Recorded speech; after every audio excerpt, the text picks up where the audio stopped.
SFJ 4x4 Studios presents in my oversized four-wheel drive Jeep.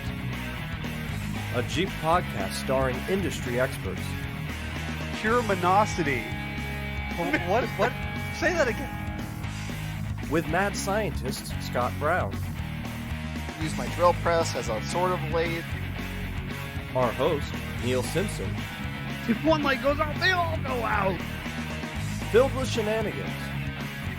We are really professional with Jeeps. This is I Speak Jeep. We could have got you a hat. Yes. Yeah, Savage, come on down. Good morning, afternoon, evening, wherever, however you are joining us. We're ramped up and ready to go. We're full of vinegar is what we are. This is episode number 43 of the I Speak Jeep podcast. I am Neil with SFJ4x4.com. I had to think about who I was. Are you sure? Simpson Family Jeeps. And my lovely, fantastic co-host, Jeff, the Italian Stallion. Are we live? What are we doing? Hey, you're live. Oh, Don't worry okay. about it. I'm getting the comments. He was doing extra things. Yeah, he's doing production things. He's a producer. Chuck's already chiming in saying it's Monday. It is Monday He's just again. not allowing us to see the comments. We can't see them. That's what I am working We on. can't see the Darn it, Jeff. producer doing producing things. Production. Who are you, sir? I'm lost. I don't know where my hat is. You don't know where your hat is. You're on the recovery from the vid. I am. You're upright. After 3-ish years, it finally got me. Finally got you. You had a good run. I did. You had a good run. It is everything they say it is and more. Well, unfortunately, you got this strain and not Thank the God I got previous one. the lame strain. The lame strain. Dear. Or what I was called vid light. Has Savage? Yeah, vid light. Savage has had vid, right? Everybody here has had Except it, for poor the Greg. robot. The robot. Yeah. I was the last holdout of the normal people. Yes. We can thank your kids for that. Right. Go good morning to your wife as well. Look at Hi, Amy honey. Brown. Good morning, guys. And in my 2 seconds thing, Yes. that tomorrow is our wedding anniversary. So happy 14 years of 14 years. and Congratulations. thank goodness we're actually on the mend for it. And we're on the mend. I know factually. I mean, it ran through my household. Now I was a year and a half ago. Are you going to take her to KFC? No, I don't want to take Chuck's thing. Take Chuck's thing? That's Chuck's thing. Right. We go to the Aldi's and Walmarts. That's our thing. Wow. That bar. Yeah. I'm sorry. Shouldn't Amy. matter what your thing is. It's just should know what your thing is and do it with your partner. And that's the big difference. That's great advice. Yeah. We can make a shirt out of that. It doesn't matter what your thing is. You should know what your thing is. And do it. It sounded better when you said it the first time. It's It a sounded Jeep more thing. prophetic. It sounded more prophetic, and then when you actually repeat it, I don't think it works on a T-shirt nowadays. It's one of those things that you had to be there for it situations. So while I was laying in my chair dying, what did you do this weekend?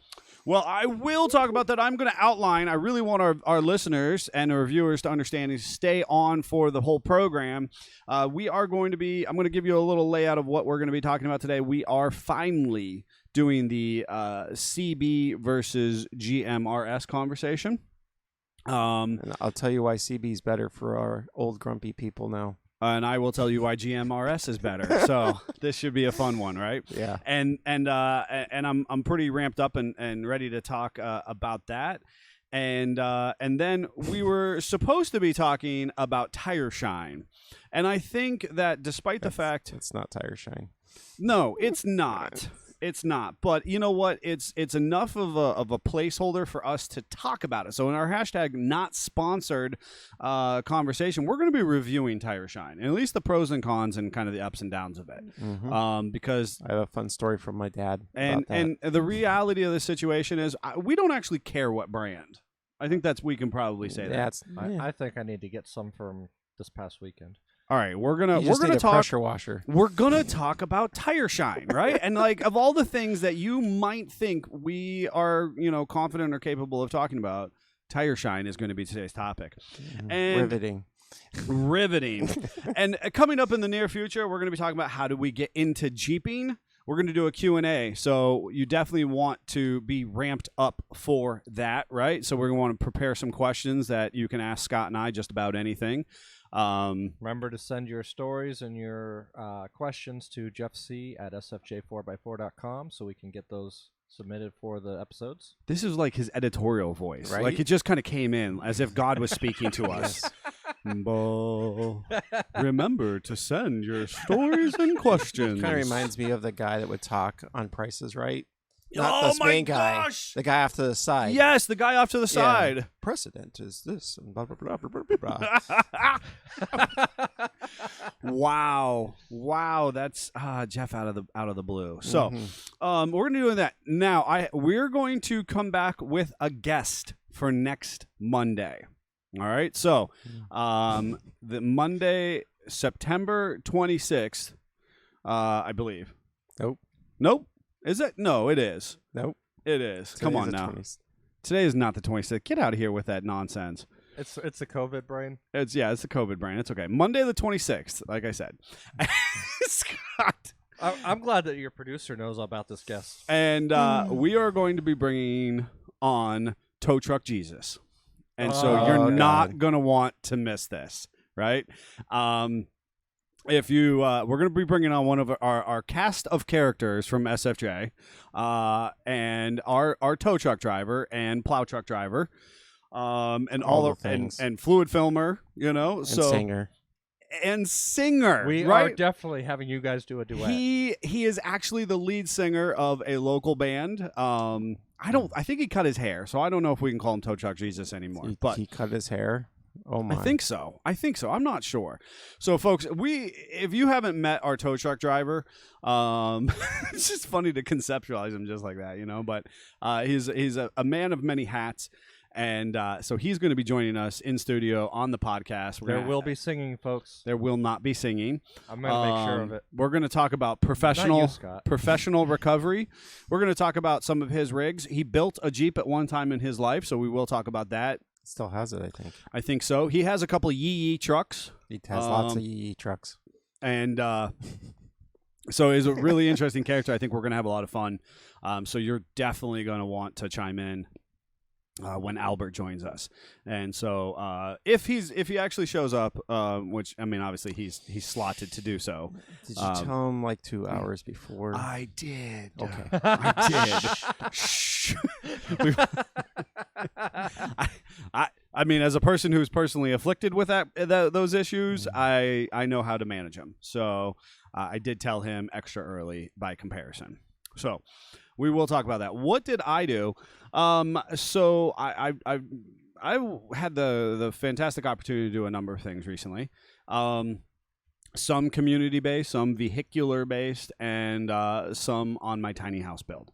So what's the really very cool thing is that I now have a beautiful roof. Which is much appreciated with what the weather's doing today. With what is appreciated. Yeah, I did not get the siding and the Tyvek or house wrap up yet, but I did get the I need to storage. dry out for a couple days now. Yeah, it is. All but the fans. All the fans. And we are going to be able to get that siding and home sheathing and up very, very soon. So now that the storage loft space is in place. Weather tight for Halloween. Weather tight for Halloween, without question. That is the goal, and I think we can be weather tight by the end of the month. Is honestly that's good goals. Is the goal we have right now. Additionally, and of course that's a big thanks to a crew that we had come out and help with the whole roof rafter structure. And so it's interesting. If you've been following along, folks, my wife and I bought a derelict trailer called a Camp Shack. And then we have systematically gone through and replaced board by board. Like all good projects, you buy the project. We bought an idea. Completely tear apart the project to the base. Yes. And then start over. Right? Yes. And, of course, when you talk to people outside of your and my and internally here at the business, they think we're just clinically insane, yes. Right? Which may be true, but... Which... which may actually have some accuracy, is what you're saying.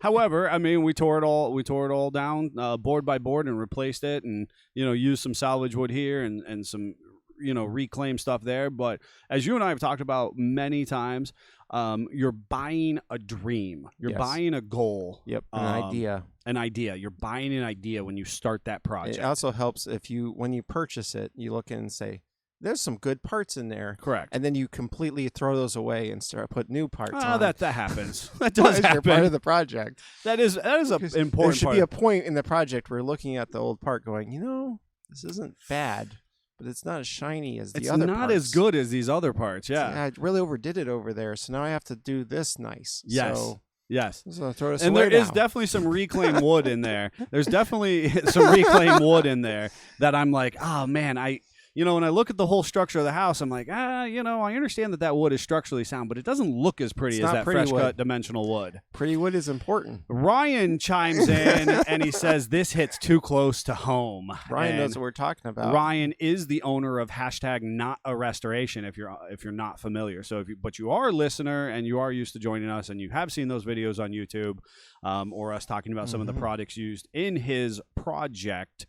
Yep, he understands. You buy an idea and then you really throw everything away and start over. Yes. So we did that, and we had a wonderful. That consumed the majority of my weekend. I actually felt like I was making money. I texted one of our friends who's helping me on the project, and I said, I feel like I made money. So actually, I was able to. Never felt that with my projects. Well, so hear me out. So there was on Saturday, so the roof was on, right? We had the common rafter. I got to tell you guys, folks, and I told you it was it's called a camp shack. It's only 12 feet wide. It's 54 feet long as the home structure itself. But now we have cathedral ceilings. Which is important. Which is important to make the space feel big, right? And so we put up these beautiful ceilings. We have a nice steel roof on it. Our crew did a fantastic. I mean, I think it's what our customers feel after we've done a project. That's how it should be. That's how it should be, but too often, anytime I pay for a subcontracted service or I'm shopping around for a contractor, I'm left wanting more. I'm thinking, this would have been a little different. Yeah, this guy did me right. I felt like he really should did go what out he there needed and show you that you don't have to take crappy workmanship. You don't. And you know what? And honestly, I thought somebody out there will do a better job. And he was a fair price, right? So we didn't take our first two guys who we've actually worked with in the past to do the roof construction. So this is not the guy from before. This is not the guy who did my house in 20. Oh. This was a more of a local individual. The steel was sourced locally. Oh, okay. Very, very cool stuff that this gentleman and crew were able to do with us. And did it quick for us. Oh yeah, absolutely. And so I mean, I was blown away. But we took. So at the end of the day, Saturday, by the time that I was done, doing some additional framework that I was working on, myself and Jason loaded up the trailer with roof sheathing and common rafter boards and all that kind of stuff, and I took it back, which is not something I've ever really done before, right? Yeah. So. Let's be honest, I'm working through a big box store to source a lot of my parts. Yep. What I like about that, similar to working with us, is they have the logistics of saying, like, here's your receipts, here's all the work you've done with us, here's all the parts you've bought from us. They have a track. They can track me, you know what I mean? So then you can show up and be like, hi, I'm lost. Correct. I have wood. And that's exactly what I did. I showed up with wood, and I went, no receipts. And that's exactly no idea where they are. Yep. And they were like, well, do you have the receipts? And I was like, no. And I said, I'm sorry, but I'm going to be that guy. And they were like, well, we advertised that we're okay with that guy. So here we are. I got over $500 back from cleaning up my work site. That was all I did. I mean, how often do we just take that piece of wood and we throw it in the garage or the barn or the tent or the shed or whatever? Yeah, all the times. And how do you think I build my Halloween decorations? That's all the scrap. You have a lot of Halloween decorations. You got a lot of Halloween decorations too. So yeah, I took it all back. I got $500. I spent that on the next project of the house build. Why'd they have you do that? Yes, it is. Yes, it is. It was all good quality, stuff. It wasn't like I was taking back, drops and damaged stuff. It was you just shouldn't do that. No. Those go in the garage. Yeah, that's the stuff that we keep. For Halloween decorations. But yeah, and so I said I feel like I made money because lumber has actually kind of come down.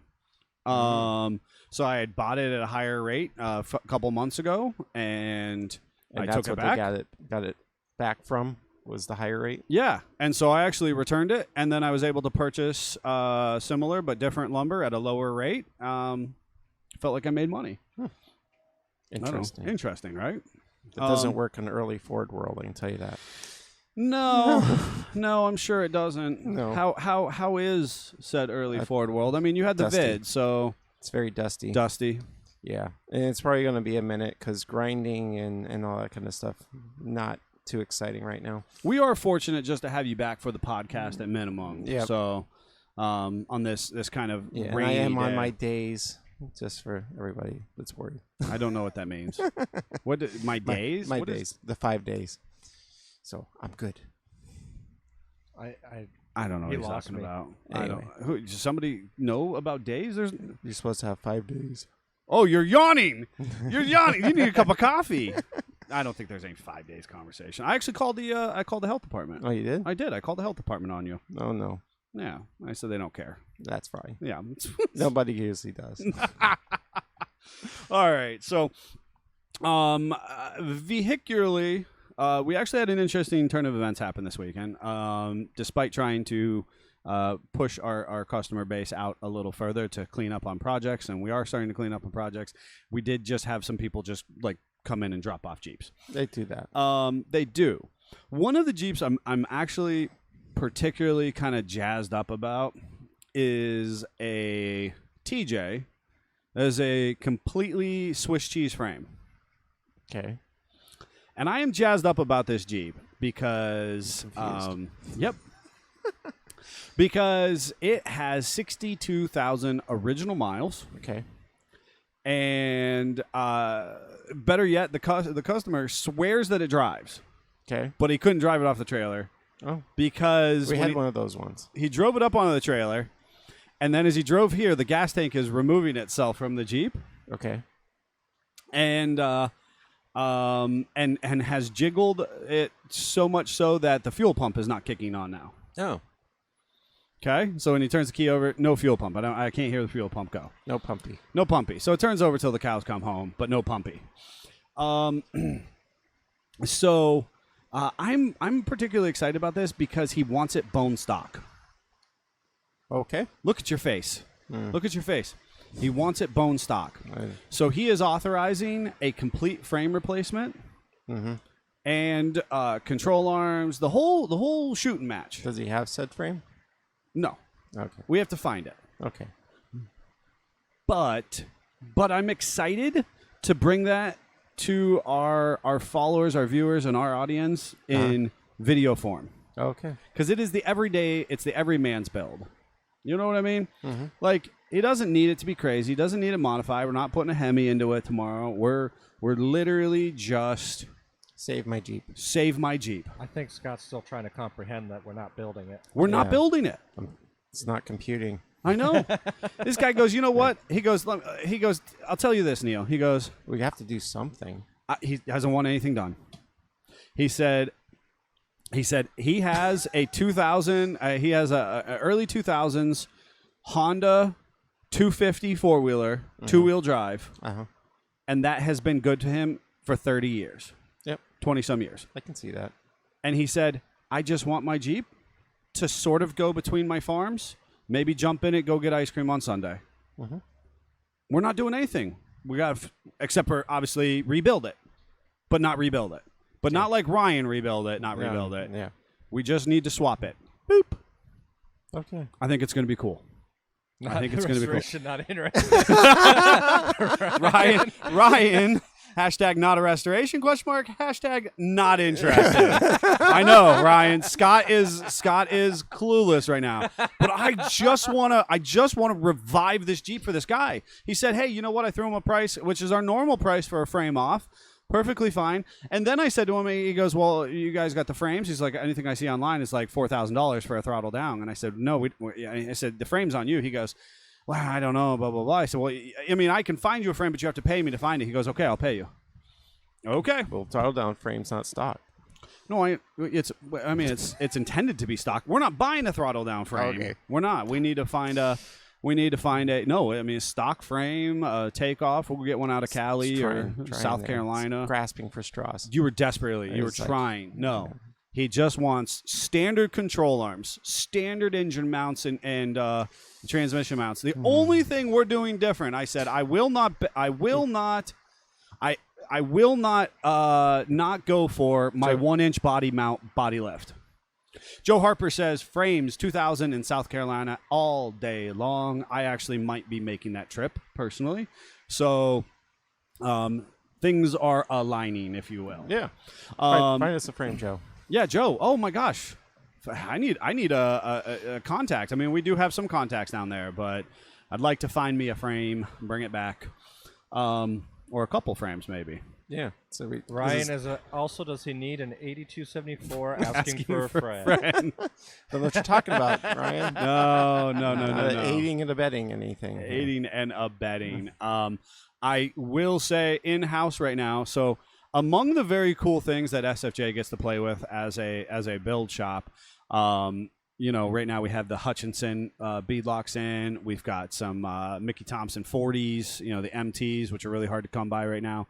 We do have the anniversary edition 8274 in-house right now for a certain project with synthetic cable. Yes. It's in a very pretty box. Very well. The box is not pretty. I still think the box is pretty. Well, it's in the eye of the beholder. The box has been shipped. It's been shipped. The box has been touched by a couple shipping companies. Yes. It makes me sad, but it's still pretty. Yes. So because of what it holds. So long story short, we've got, and then on the flip side, just the most spotless Rubicon came, TJR Rubicon. Yes. And came honestly, at first when you told me about this other build, build. That's the only one I saw this morning in my stumble into the building, and I was like, that didn't look that rusty. No, it's not. That Rubicon's super spectacular. Clean. And the best color. And the funny thing is, Hemi swap. No, Chuck. So the best thing, we're not with putting stock lug nuts on it at least. So. With the stock lug nuts. That Rubicon that you parked next to, probably. Yep. That guy started talking. First of all, another classic. I've kind of heard of you guys, but never really, blah, blah, blah. And then he has a YJ. He has a 95 YJ, which has been frame-offed, minus axles. And so because... So it's a hovering Jeep? Yeah, it's hovering. It's a hovercraft Jeep. It just floats. Stop it. It's still sitting on its stock 30 and 35. Oh, okay. And so he just shoved it off into a corner because he couldn't find anybody to do axles for him. And I was like, well, you're home now. Bring your Jeeps into our family here, and we'll take care of you. Have you heard of the 8.8? And he has, and we talked about that, and because he was in talks with somebody else to do high nines.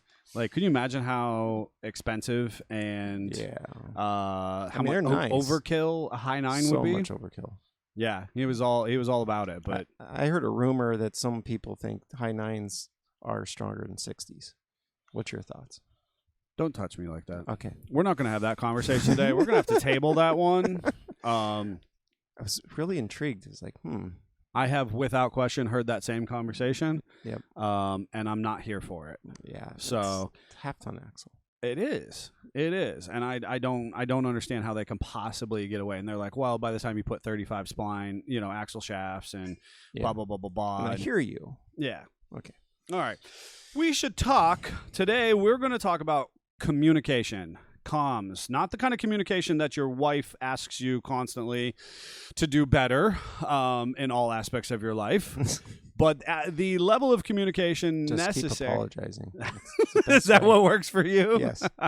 Amy's gonna think that you're letting I've secrets already out. screwed up this morning a couple times. So oh boy. Okay. So we're going to be talking about communication systems. the good, the bad, and the ugly, but specifically focusing on CB versus GMRS. If you are, any bit of got a pulse right now and out on the trail, you're likely having people, be like, hey, what channel are you on? Or, hey, I'm running a GMRS. We can or can't talk, blah, blah, blah. The GMRS or the FRS, which is on the same frequencies. Ish. Ish. So, so there's the conversation regarding those systems. And, we would love for you to chime in and, just let us know in the comments what do you have installed in your Jeep currently? We actually have a Jeep that we did in 19 back in under different ownership. And that customer elected just to wire up the GMRS and exclude the CB. If you are a Jeep Jamboree USA individual, that group has gone strictly and solely to GMRS frequencies. So the debate continues, if you will. So, Scott, prior to the conversation here, what do you... where were your feelings on the comm side of things? So I'm going to take the grumpy old man side of things. I knew you would. Well, as soon as you said that, Joe pops in, GMRS hands down, fight me. So there you go, Scott. Yes. So I'm going to tell you why I think CB is good and going to get better now that lots of people are getting off of it. Because now lots of people are getting off now you of can it. find your other grumpy old man. Because he's the only person with the CB. And you have a bonding moment. And you have a you bonding can lock eyes and be like, I hate people. And you'd be like, I do too. and we hate them on CB. And now we can talk to each other and we won't have everybody talking while we're trying to talk. Because if anybody's been on CB before, they've been on a channel and they're like, I just want to talk to the guy behind me. But there's all this other chatter. Now, what you have to listen to on CB though is the truckers that are just telling their lifelong story. But they're not. Without opening. They are. But they're not.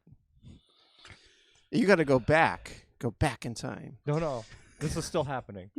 Go back about 21 years or so is when. So quick little sidebar. When we would go to a little car show or a big car show, we would always put a temporary CB in our classic cars. That was like a had-to thing with my dad. And back in the day, you could not talk to the guy with your group because the truckers were talking so much. And it wasn't just on 19 or the other channels. It was all of them. And you literally could not talk to them long enough to be like, hey, I'm running out of gas. I need to use the bathrooms. We're getting off. I love our OTR customers. Please understand that if you're listening to us while you're driving a truck, thank you for keeping America going. Yes. Or internationally, wherever you're at, because we do have our listeners all over the world.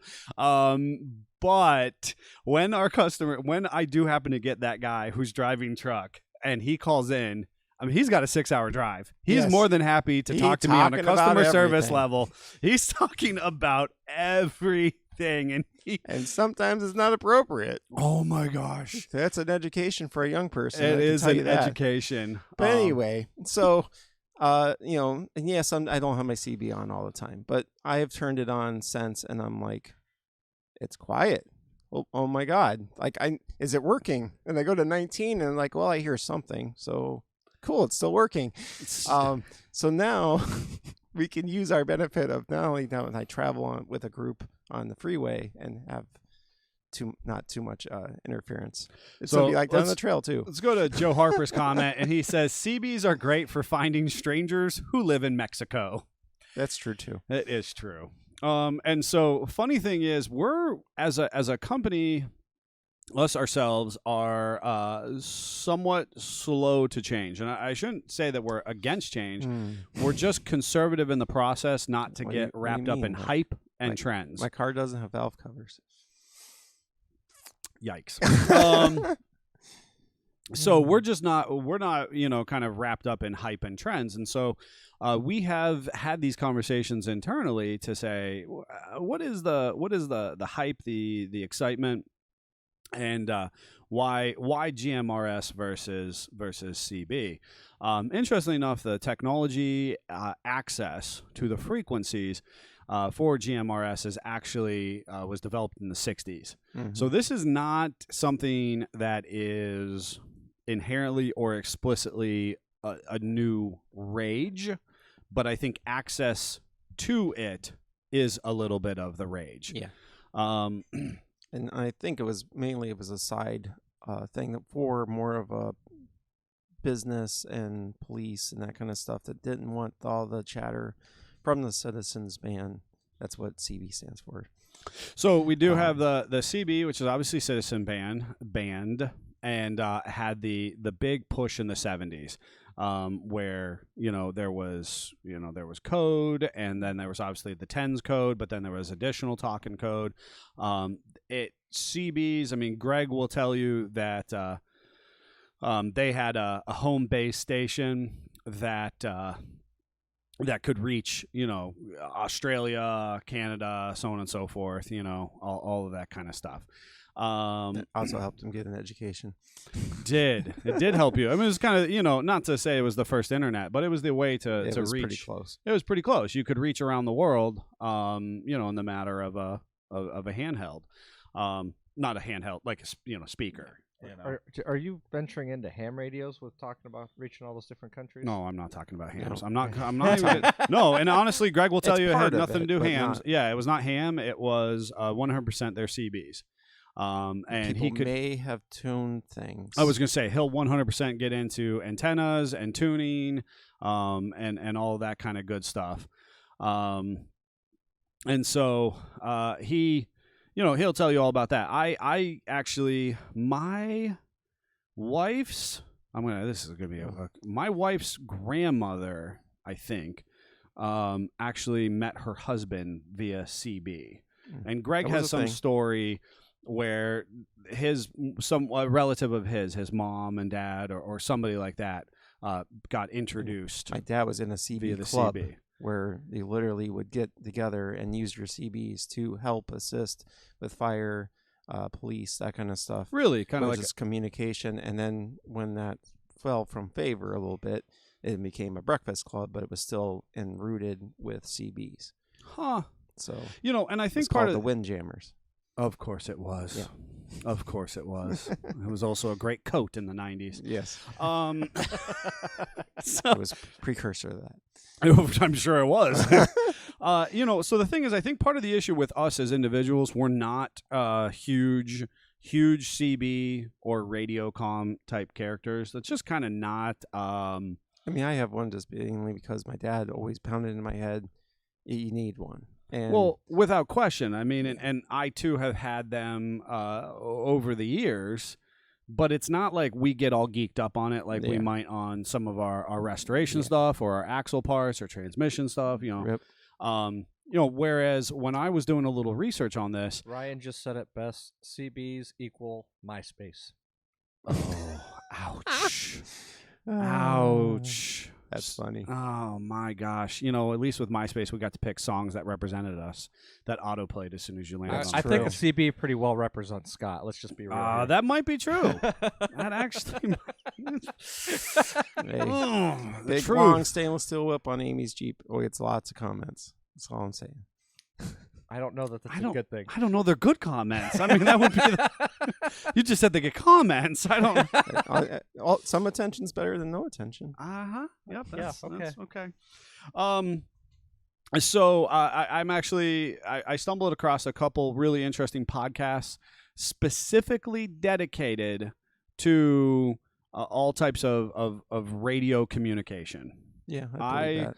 I was blown away at It's the their hobby. in-depth nature of, and some of them were professionals, like us that were actually, that were actually You can a spot business. those. They'll have like 5 antennas on the trunk of their car. Oh my gosh! I was hiking with my kids the other day, and without question, They're not a detective. They're just a hobbyist.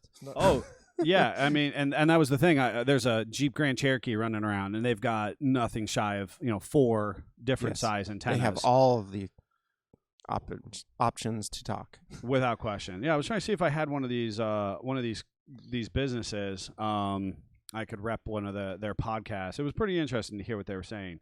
But if we talk about what are the advantages and disadvantages, so GMRS, like I said, was actually a technology developed in the 60s. And we're not even going to get into the good meat and potatoes, the technical jargon. In fact, as I was reading through, I thought, you know what? This has got to be how some people's eyes glaze over when I start talking about like Dana Spicer parts. I've been there. Numbers, insignias. I have that realization. I'm like, oh my God, I'm talking to myself, but You're trying to communicate. Know. But I'm the guy who's trying to learn. Apologize so much. Yes. And so I'm reading through all of the different broadcasting frequencies, the different channel options. There's tons.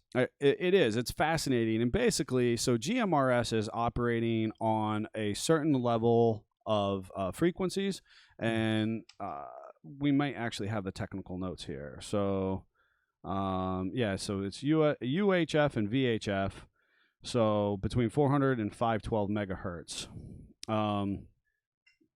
I don't know. This says something about building steel and concrete. Jeffrey put on for us. The big thing about GMRS is that it actually has these very tight little wavelengths. For you guys. No It has problem. these very tight little wavelengths. I'm going to go off of what I read because I can't read Jeffrey's writing to save my life. And so GMRS Cookies. walkie-talkies. GMRS might not have the reach, and that's one of our critical pieces we'll say about CBs. And we're like, wow, CBs, I could be on one side of the park and I could reach the guy on the other side of the park. But as far as, and that's true, that a CB that's well tuned, with an appropriate, complementary antenna will be able to reach, way, way, way, way far away from it. It might actually have a lot of jargon and jamble. Talk about a lot of jargon and jamble. Joe Harper just put in, and I don't know what that that is means. way too much technical jargon for us. All right, so I actually do, but give me 1 second before we circle back to that. What's interesting is that VHF frequencies are wider bands, and so it allows the signal to be thrown very far away. It also, since it's kind of an open source by today's technical terms, right? So we're talking about internet programming. We have open source. Anybody can jump on there who wants to play with things. More interference. It gets more interference, background noise. more background noise. Somebody from Mexico can obviously jump into your trail ride if they'd like. Yes. If your ears are out big enough. If your ears are out big enough, Smokey. And so turn that squelch way down. So there's that, but at the same time, CB has trouble with actual infrastructure interference. So trees, mountainous ranges, line of sight, stuff like that. Yep. Whereas the GMRS actually has a tighter wavelength, and so it is able to pass around those physical interferences more efficiently. And so the big advantage for, say, why Jeep Jamboree USA has gone to that is that, statistically, there are still less people accessing GMRS because it does include a licensure, or it requires a licensure. But also the fact that when they're on a trail ride, they can more regularly and kind of confidently or competently get signal or in communication from front to back and in between of the rigs participating. You're not doing that with a CV. You have to have a guy, kind of a repeater, to get to the back of the line. Usually, just how it works out in the woods with a Jeep. Totally. Now, if it's a couple, like 5 Jeeps or so, you're good. But if it gets bigger than that, you're in trouble. So, and Joe says, so Joe Harper, and we always thank you for joining us so much. And folks, if you weren't aware, he was the awesome individual boondocking in our parking lot. We always appreciate when he swings by. I have a fun picture we'll put up on the podcast next week of us all hanging out at lunch last week. He's got a Monday work call that he goes to, but he adds, but GMRS has DCS privacy codes. And for distance, you can repeat to the ends of the U.S. And so that is appropriate that GMRS does actually have the ability to be, by our internet terms encrypted, so that you can have private conversation. And through the process of utilizing repeater channels, so the last 7 or 8 channels on GMRS are actually exclusively repeater channels. So different than maybe CB. The 30 channels that are available to the General Mobile Radio Service, GMRS, it is actually kind of blocked into low wattage channels, high wattage channels, and repeater channels. So it's kind of interesting how those services or frequencies then are utilized to throw communication. Also, what's interesting enough is that GMRS does now allow some level of text and data usage. Craziness, which is fascinating. I got to be honest with you. I'm having a hard time wrapping my head around how that actually works. But for some level of emergency services and purpose, you can actually send text and data communication via this frequency range. I've seen stuff like that before for commercial use, but it was more for communication to a tech that was out who knows where, and you needed to get a message out to him. Maybe he wasn't able to actually get to the radio or whatever. Right. And there was some sort of code or something that would know what that meant. Yes. And that's exactly, and I mean, it stems somewhere loosely from Morse code. Mm-hmm. Now, interestingly enough, GMRS, it is now, and if folks, if you're still with us, if you still care about anything we're saying, understand that a lot of this has everything to do. Well, first of all, humans like to talk to each other. That's true. We'll start there. Humans like to talk to each other. We oftentimes like to talk to people we don't know. It's just whether we say it or not. That's what the internet has done for us. That's what CB communication. Talk to them that's why we all love stuff AIM. we like. What did you say, That's Jeff? why we all loved AIM. We all loved Messenger. Instant Messenger back in the day, right? And some young person going, "What the heck is he talking about?" Oh yeah, totally. Savage is lost on it right now. I know factually. So there's that, and then Big Daddy government really likes to get involved in our processes, good, bad, and otherwise. Yep. Okay. And so understand that if we just say CB radio, citizen band, right, and FRS, which is family radio service, and GMRS, general mobile radio service. One is, both of them are sort of, but specifically GMRS and FRS are regulated by Big Daddy government, by the FCC, Federal Communications Committee, right? Committee? Yes, I'm going to go with it. And so what's interesting is that the FCC will shut you down. And here as SFJ, I had the most fascinating interaction years ago in the very, very lean days of the business, in the very origination. I actually had the opportunity to meet a guy that I only kind of knew of by reputation. This is going to get me in so much trouble. Commission, not committee. Thank you, Commission, Federal Communication Commission. That makes so much more sense now that I say it out loud. Thank you, Joe Barilla, for adding that in. So when I had moved to Western Pennsylvania, there was an AM broadcast of an individual who was teaching people how to hide weapons. I don't condone this by any stretch of the imagination. However, they were doing it in such a way that had drawn enough attention to him that as a young college student in a yuppie, elite liberal arts institution, we were aware of this guy broadcasting out of his basement, teaching people how to build and store and do all types of crazy stuff. And of course that nothing makes Big Daddy government less happy than that. But he wasn't actually doing anything super illegal, right? You couldn't actually pin him down on anything. So what did they do? They got him with FCC infringements, and that is a felony because he was broadcasting in with kind of, I guess, wattage ratings that he was not allowed to broadcast with, and in content that had then violated it. Yep. And so here I am toiling away at SFJ in like 14 or 15, and it might have even been 13. And here I am like by myself on a winter night, just grinding, you know? And I hear a knock on the door. I had been communicating with somebody about some Jeep parts. In comes this guy, and he's talking to me. And it's cool. We're having a good time. I'm pulling parts off a Jeep, and we're doing our conversation. The heat was in the tools in those years. The heat was in the tools. Move fast, work harder. And this guy kind of says, "Oh yeah, hey, I'm the guy who got pinched for part of that process." So he was not exactly the guy who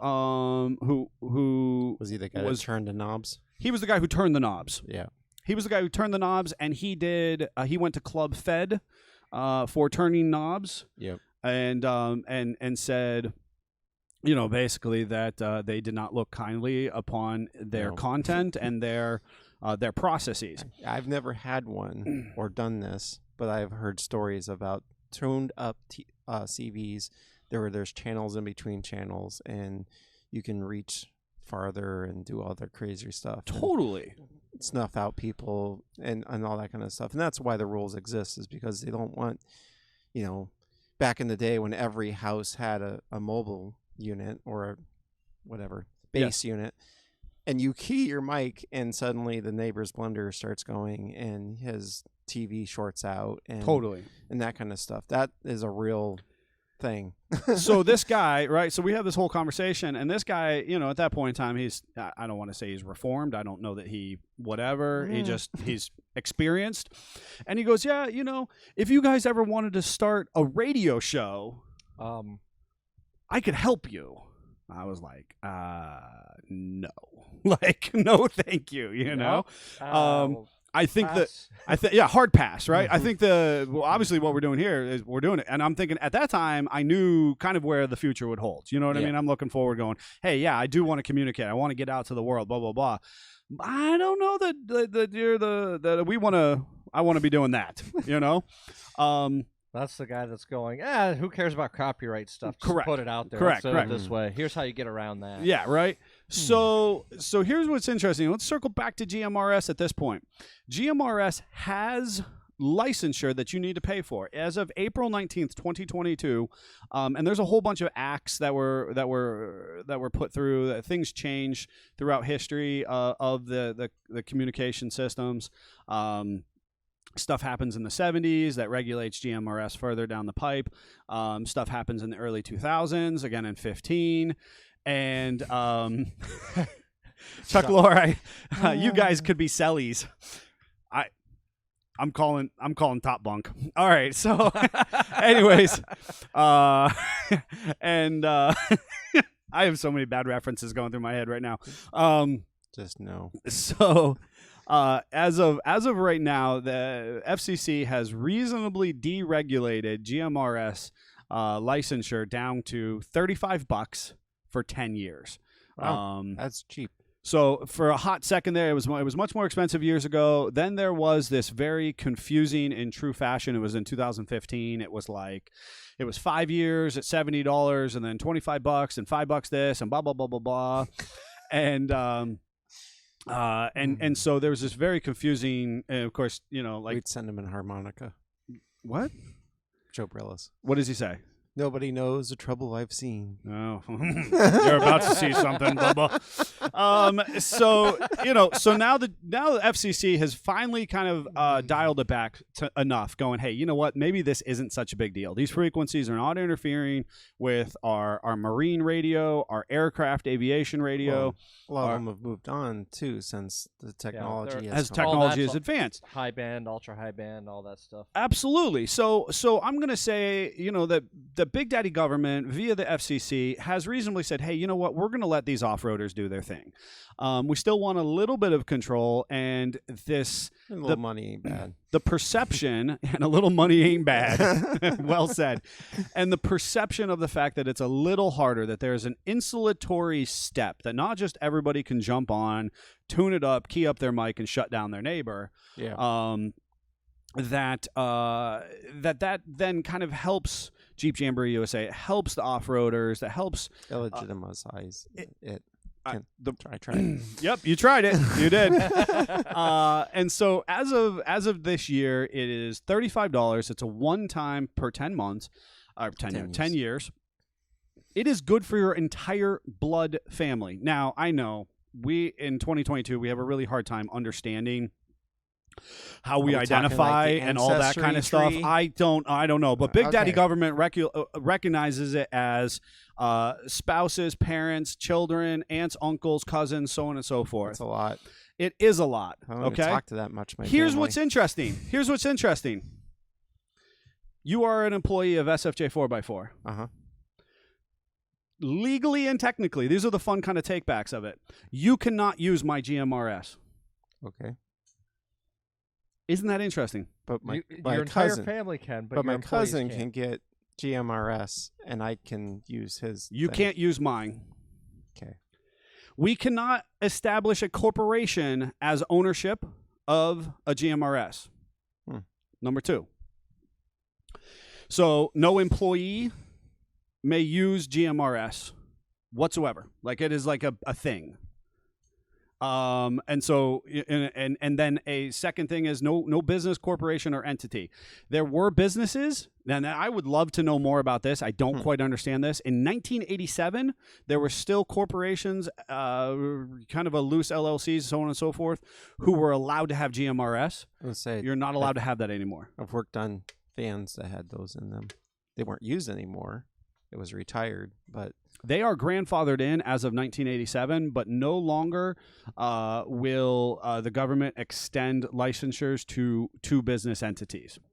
So then you have business entities. Making it private. Correct. It's strictly private. Okay. The next piece is no employee may utilize a GMRS system of an employer. But your whole family, via blood, loosely defined by the government, can use that system. This is why we have questions. I know. I understand. This was just kind of the fun stuff I was looking. What about adopted family? Adopted family. You may not, if it's FRS. Now the thing is, and I'm not going to get to the details where FRS and GMRS kind of sway in between the two of them. They play nice together. They play nice on the lower end frequencies.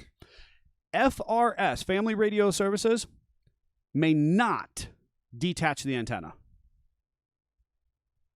GMRS, our antennas can be placed wherever we want on our vehicles or on your home station, your base station. But FRS's antennas are on the unit? On the unit. They're handheld units. Yep. Okay. They're running at 2.4, 2.5 watts.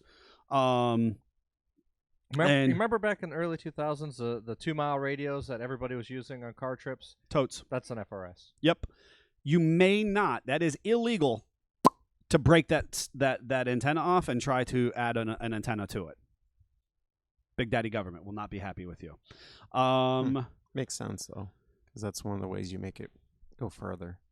You may obviously not be a foreign entity, foreign government. You must be using it in kind of U.S. territories, which I thought was interesting because obviously it's an FCC regulatory piece. Yep. And while, yes, we can reach coast to coast and off, you have to be in the U.S. territories for it. I thought this was fascinating. You may not have a felony. Yes. If you have a felony, that does not immediately exclude you from your licensure, but you do have to then submit kind of written like why Big Daddy FCC should allow you to. So basically, I was a bad boy, but I'm reformed, smack my hand, and now let me do it. Yes. I'm going to read off this piece. It says, licensure covers you and your immediate family, husband, wife, kids, siblings, grandparents, aunts, uncles. You get the point. Mm-hmm. All right. So this is the last piece that I'll leave you with. Are you two blood brothers? Have you done the whole handshake with the blood? And we have not done the Drake and who was that who got married and did crazy things with blood? I don't know. I don't know. We're not that. I'm sorry. That's always weirded me out since I was like a little kid. See, I got so hyped. I'm like throwing my microphone around. Like I remember that as a little kid. Like we're in like the back, like under the tree, in the bush, and we're like, Get that pocket knife out. Get the pocket knife out. And I'm like, no, AIDS is a thing. like I'm aware of what's going on in the world, you know. You keep your germs over there, please. You just keep that. I'll keep me. And Yeah. like, I love you. You're the best brother, you know, blood brother by association. It's cool. It's cool. I'll go to bat for you, but I'm not swapping blood or spit. It's good. Nope. So boundaries. So the last piece, and this is the piece that I want to leave folks with, if you're considering GMRS, and I know that this isn't going to happen, please understand that. But I think this is the funnest piece of GMRS. Okay. And I'm totally sold on GMRS. Understand that. Per your licensure, when you pay your $35 for your immediate family and your 10 years, and post as your 10 years are ending, you've got 90 days to the point to renew, and you have to buy a whole new license, blah blah blah. At any given point in time, a official from the FCC may inspect your base station, your antenna attachment. You need to provide your statistical information for your machine and your license on you at that time of inspection. I'll keep my CB, thanks. They have full carte blanche to inspect now your machine. It's important to note that the GMRS is different in that way from FRS. There is no license required for the FRS. Correct. And you don't have to worry about those random inspections unless you're doing stuff on the radio that you shouldn't be, because FCC does monitor those channels. And as you just mentioned, I mean, FRS is just those good walkie-talkies. Correct. Right? And so, and they were actually reasonably sharing wavelengths previously. They were FRS and GMRS, and now the FCC has went ahead and separated those out, kind of put a very specific delineation of expectations between FRS, Family Radio Services, and GMRS. And FRS, you could still log on to, an appropriate website and buy yourself a nice set of walkie-talkies for hunting, for family road trips, for whatever. And that's totally cool, and it has everything to do with the frequencies and the wattages that they're broadcasting at. As soon as you get into the the higher wattages and whatnot in GMRS, that's when we come into these kind of these FCC regulations, and obviously UHF and VHF kind of technical specialties, and how much clarity or how many people can be on a line at once. Chattering things or profanity, right? And that's kind of the interesting thing about the CB.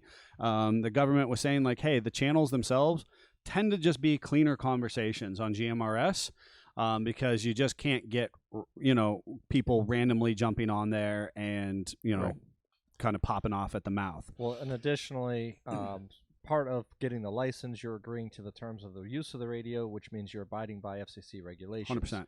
So the language, the amount of communication, you can't just sit on there and ramble away at the mic. So you probably shouldn't get a GMRS. Oh! Wow. Did you hear that, Bus? I wasn't ready. I didn't hear I didn't see the lights or nothing. That was awesome. Bam. I wasn't here for it at first. You also may not be on GMRS to broadcast for entertainment value. Correct. And also the piece that I really enjoyed is you're not allowed to talk in code. Yes. No pirate talk. No, it's plain language. Plain language. No pirate talk. Very cool stuff. Really very cool stuff. Separating the CB life. They are. And that's exactly what it is. They were like, hey, everything that's wrong with CBs, we're going to put $35 in front of it. Yeah. We're going to put $35 in front of it and put some rules associated with it. Chuck adds that GMRS gives you 20 cool points, 5 Hz based on radio wattage. I can't agree more. Yep. That's where we're at. He was just rattling them off for a minute there. Yes. You got yeah. a bunch of Oh comments my from him. gosh. Uncle Sugar has lots of rules.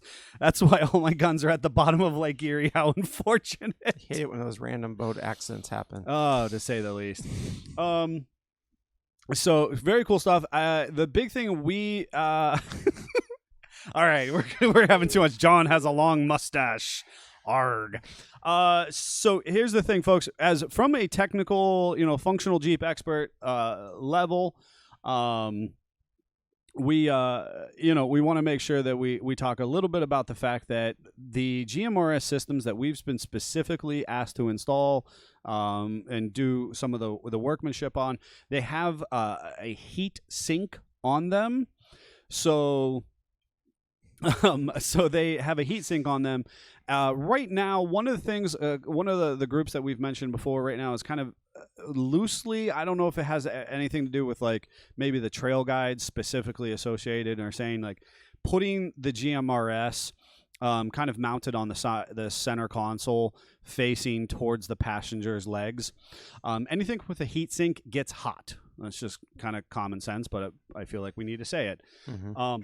When you put it on the center console with the heat sink facing towards the passenger, there's a very good likelihood that could be an uncomfortable ride for them should their exposed calf have to sit on that heat sink for entirely too long. And sometimes when we do Jeep stuff, we move around a little bit. That's important to know. So if you are running a GMRS at a higher broadcast wattage, also they don't have very big antennas and stuff like that, so really shouldn't be generating too crazy of heat. They do get warm though. But they do get warm. So make sure that you are mounting them in such a way that allows you appropriate access to it, but also the fact that it's not going to, kind of char your passenger or the rest of your Jeep. Give it nice airflow and exposure to, your regular ambient cabin air. Not to say that it's going to light your Jeep on fire. We're not saying that. It's warm. It has a heat sink on it. Let's do things. Let's do a clean installation for you and your passengers. Anything to add with that? Nope. Just one more thing, just to point out, we just did that event for Neo Jam with Lake County Off Road. Mm-hmm. They, as a group or club, are officially all on GMRS or FRS. Oh, okay. They don't use CB as a club anymore. And a lot of clubs are going that way, as you kind of mentioned. So yes, yeah, and we're just we're just talking about kind of our direct exposure, but there's some really neat stuff there to the comm systems. CB definitely isn't dead, but GMRS is not. Is just coming on strong and getting more and more access at this point, and I think we're going to see that. I don't think I can call it a trend. I think we can call it a wave. And that wave is gonna stay for another 5-10 years, I think. Yeah, at least.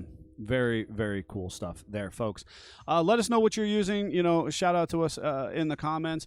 Also, we've had a number of people reach out recently who are enjoying the program via downloads. Obviously, log on. You can go over to sfj4x4.com and buy yourself some swag. Grab yourself one of the goofy I Speak Jeep stickers. $4.19 directly supports the podcast itself. Or grab yourself one of the new I Speak Jeep podcast shirts. And representative of SFJ 4x4 gives the established date and all that kind of good stuff. And it has that really gnarly hand wave made up of all the grills. So we thank all the people who have recently reached out or bought some gear for supporting the program and saying like, hey, this is a cool thing. We enjoy listening, so we enjoy you being part of it. We do have product. Should we do our product hashtag not sponsored? Yep. Okay. And now it's time for our product spotlight. hashtag not sponsored. Spotlight. Hashtag not sponsored. I mean, we got to do it for Jeff because he couldn't use this transition. He'd just be sad. Love it. Love it. Chuck also chimes in and says, Scott, whiskey and chicken soup immediately. I'm assuming he's talking about your vid. I don't know. But I agree that's a great resolution to vid. And I had the frozen chicken noodle soup. I don't know that Scott could drink whiskey though. Yeah. I got to be honest. I mean, that was 100% how I treated it at first as well. So I'm a lightweight. Wine coolers. Remember that time we were gonna? Choice. Oh my! There it is. Yeah. I was trying to move on. Own it, man. I was trying to move on, and we came back to wine coolers. If you're gonna be you, be you. Oh, you are you, and we love you for that so much, Old Man Brown. And not even just a wine cooler, but like the neck of the wine cooler. Yeah, right. I've gotten better. I love when people like. But I'm not a 2 wine cooler guy. Just one. When we were doing your camper, I think we got you. Well, that second was one. extremely. I love when people want to bring us. I love there might be a little Irish in there. There is a little Irish, but not on the drinking. Yeah, he didn't get the right part of I the love Irish. when people try to bring us drinks and whatnot, and we're like, no, we're not really good at that. Like, that's not our thing. I had some people in my family with some problems with that, and I'm like, you can bring Greg Yingling, and Jeff will drink whatever. I think so. Yeah, pretty much. So the product that we have is not actually the product that we have. I'm shaking this bottle around for our listeners who are just for listening dramatic effect. For dramatic viewer effect. Whoa. But that's All some right. good stuff. This is good stuff. What I'm specifically holding is the Waterless car wash and rain repellent. It is what we take to the shows at this point. I always did say, I said, if a customer comes up to us and they fuss about how dirty our vehicle is or how clean it isn't, I said, then we're not doing something right because we're here to build cool Jeeps. Mm-hmm. We don't apologize for that. They're big. They're overbuilt. And they're gnarly. Not at a car show people. And we're not car show people. At this, when we're in at the a Jeep Jeep, show, when we're at a not. Jeep event, we're not a car show. Yeah. So I have this product mainly because this is a product that I typically keep, a similar product that I typically keep on one of our trailers when we're going to events, so that we can clean up some of the vehicles appropriately. Additionally, I keep a tire shine product as well. Can we find that at the time of production? No, we can't. So we're showing you a squirt bottle for dramatic effect. Dramatic effect. But we're talking about tire shine, and of course, tire shine. Is we all have those experiences from going to car dealerships, car shows, truck shows, whatever. It is that wet, kind of shiny, shimmery effect that we love on tires. Unless you're Fred Brown. God rest Fred Brown. He hated it so bad. He hated shiny tires. Just hated it. I, as a young man, may have gotten a sample pack of tire shine and shined a lot of vehicles in the park in the Brown estate. And my dad took lacquer thinner and a rag and de-shined No, he did not. his cars. No, he did He not. did. He de-shined his He cars. de-shined them. That man, remarkable individual. They would get brown. He didn't like it. So why would they get brown? Because it takes the oils out of the tire. We're going to repeat that, folks, for those of you who are listening, because this is a talking point that we confidently say when you are here in our facility. Yeah, this is one of Greg's favorite. Oh, my God. It's a hill he education dies pieces. on, Yes. right? Constantly. Your traditional, specifically silicone-based, I believe. And I'll even go as far as the stuff you spray on your dash. We'll do similar stuff. Will actually draw the oils out of the rubber compounds that they use to make tires, bushings, so on and so To forth. make it rubber. And just to add into that, because I'm from the furniture world as well, Pledge is a silicone-based product, and if you've used Pledge for a long time, you notice a white film build up on your furniture. That's because it's drawing the oils out of the furniture. It's the same thing with the rubber. I wasn't ready for that hill. I'm okay with the hill, but I wasn't ready. But that's the same exact concept. It's the same concept, right? So here's the thing. We recognize largely in the automotive industry tires as a consumable.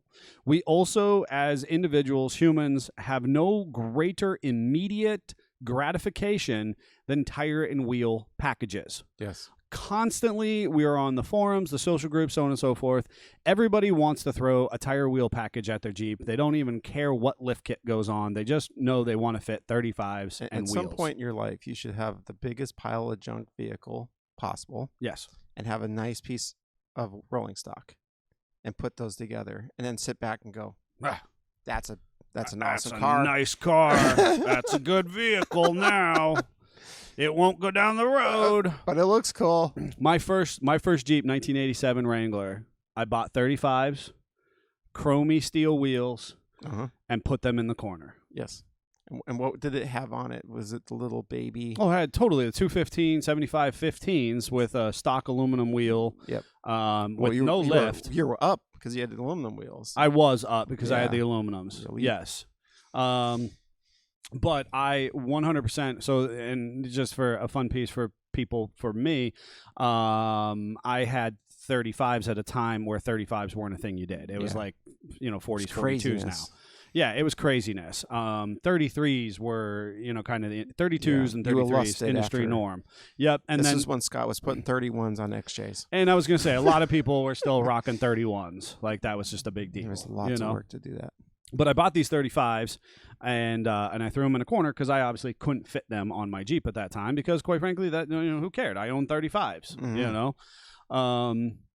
And I still remember with the storyline, and of course the rolling stock conversation you had. A guy who would buy one wheel and one tire at a time, and he would put that one wheel and one tire, and he would drive it for a couple weeks. Yep. And then next time his paycheck hit, he'd put another wheel and tire on. You always see the pictures of the block with the wheel, and they're trying to imagine the tire around it. I've done it. I'm guilty. Yep. So here's the thing. So tires are a consumable for large part of the industry. Now, when they are smaller, regular, normally produced tires, they are at a price point that you really, they're a little more disposable. We understand and are okay with them and their disposability. The issue is when it comes to our rolling stock at this point, pushing $400, $500, $600 for a singular tire. There are plenty of vehicles out there that you can pretty much outfit the entire vehicle for $600. You might be able to do two vehicles for what it takes to do a Jeep. For what it takes to do a Jeep at this point. So we want to see you make your rubber last as long as humanly possible. Also, typically, our rubber tends to be a little softer. And so it will wear out a little more based on road usage. Yep. Now, here's the thing.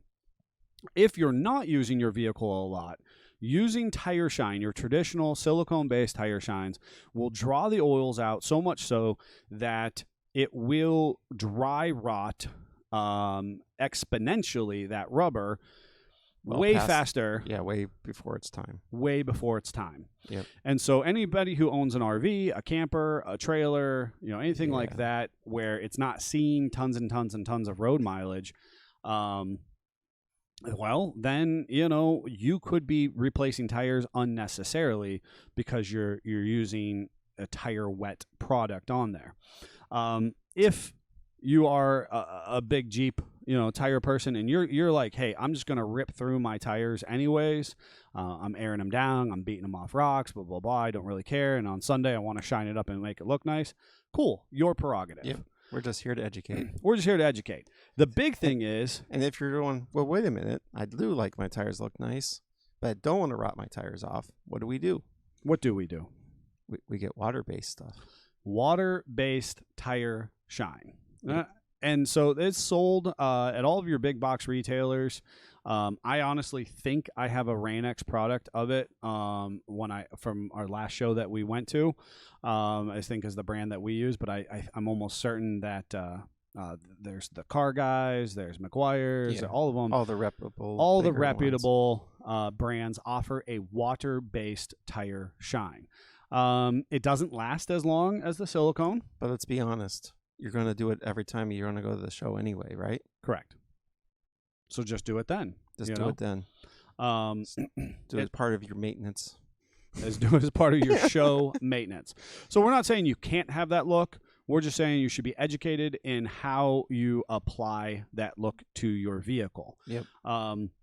The other piece, and we have had a couple customers do this, they use the traditional tire shine, and then their sticky wheel weights fall off.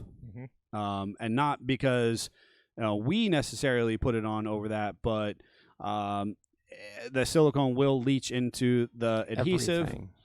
And two, if you do go to a shop who's just throwing rubber on for you, they might not use a grease wax remover like we use to clean the inside of the wheel first. They might put that sticky on, and then you throw a weight, and you think your Jeep is broken.